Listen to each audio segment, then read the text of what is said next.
1000 ரூபாய் போட்டு இட்லி கடை நடத்துறவனே 500 ரூபாய் லாபம் பார்க்கும் போது 100 கோடி ரூபாய் போட்டு பிசினஸ் பண்ற நாங்க லாபம் பார்க்க கூடாதுன்னா எப்படிங்கய்யா? டிவில எத்தனை விளம்பரம் வருது, ஆனா எந்த ஒரு ஃபேமஸ் கல்லூரியோ ஸ்கூலோ விளம்பரம் போடுறாங்களா? போட மாட்டாங்க. ஏன்னா 10ஆம் தேதி ஃபார்ம் குடுக்கறாங்கன்னு சொன்னதும் 1ஆம் தேதியே கியூல நிப்பாங்க ஜனங்க.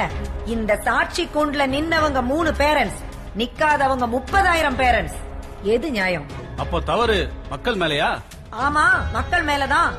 நம்ம மினிஸ்டர் சொன்ன மாதிரி நம்ம மக்கள் எந்த பொருள் வாங்கினாலும், அது மளிகை சாமான் ஆனாலும் சரி, டெலிபோன் பில் ஆனாலும் சரி, 3% கல்வி வரி கட்டுறோம். ஒரு சின்ன கணக்கு யுவர் ஆனர், நம்ம நாட்டு மக்கள் தொகை 128 கோடி.